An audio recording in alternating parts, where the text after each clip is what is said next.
મિત્રોના 5 મહાનગરમાં અફરાતફરીનો માહોલ ગયો છે।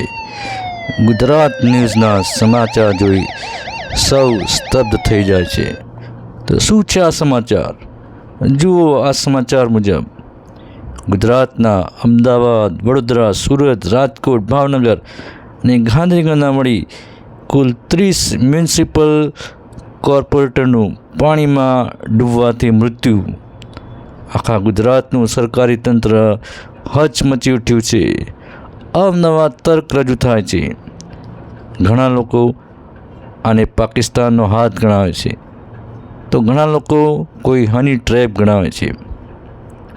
મિત્રો, એટલામાં સમાચાર આવ્યા છે કે રાજકોટ અગ્નિકાંડ, મોરબી બ્રિજ દુર્ઘટના તથા વડોદરા બોટકાંડના ભોગ બનનાર લોકોના સગા સંબંધી અને કુદરતનો ન્યાય ગણાવે છે। તો આ તરફ ગુજરાત પોલીસ વડાનો સંપર્ક થતાં તે જણાવે છે સાચી વિગતો જાણતા 1-2 દિવસનો સમય લાગશે।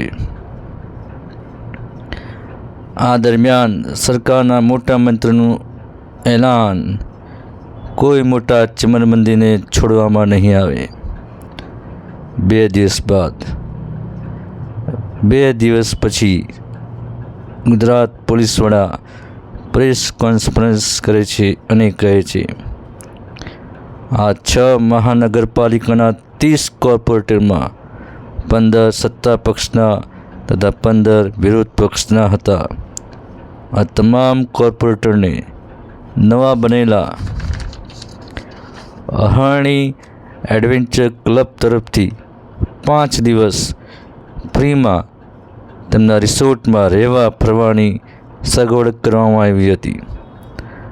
આ કોર્પોરેટરને ફ્રીમાં 5 સ્ટાર આપવામાં આવી હતી। લાશના પોસ્ટમોર્ટમ બાદ માલુમ પડ્યું છે કે તમામ કોર્પોરેટ ખૂબ જ આવ્યો હતો, તેથી તે દરેક રિસોર્ટના તળાવમાં નાવમાં જાતે હંકારતા હતા ત્યારે કાબુ ગુમાવવાથી પાણીમાં પડતા ડૂબી ગયા હતા।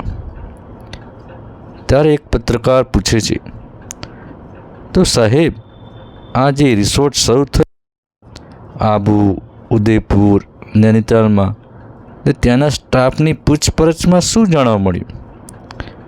ત્યારે પોલીસ વડા જણાવે છે આ 4 જગ્યાના રિસોર્ટ 1 મહિનાના ભાડા પર લીધા હતા। અહાણી એડવેન્ચરનો તમામ સ્ટાફ અને મેનેજમેન્ટ ગાયબ થઈ ગયા છે। તો પત્રકાર પૂછે છે ત્યાંના રિસોર્ટના કેમેરામાં ફૂટેજ હશે, તેમાં તેમના ચહેરા જોવા મળે ને? ત્યારે પોલીસ વડા જણાવે છે તમામ રિસોર્ટના કેમેરા ડિસ્કનેક્ટ હતા। વળી તેમના સ્ટાફ મેમ્બરો હરણનો માસ્ક પહેરી યસનુમા જવાબ આપતા હતા એવું એક જૂના ચોકીદારે જણાવ્યું છે। એક પત્રકાર પૂછે છે તો પછી આ હત્યાકાંડ કરનારને કેવી રીતે પકડાશે? ત્યારે પોલીસ વડા કહે છે આ એક વેલ પ્લાન્ડ કાવતરું હતું। હત્યારાઓને પકડવામાં થોડો સમય જરૂર લાગશે, પણ અમે તમને શોધી કાઢીશું। તો મિત્રો, આ હત્યા કોણે અને કેવી રીતે કર્યો હશે તે માટે આગળના એપિસોડને જોતા રહેજો અને હા, લાઈક અને શેર કરવાનું ભૂલતા નહીં। Thank you.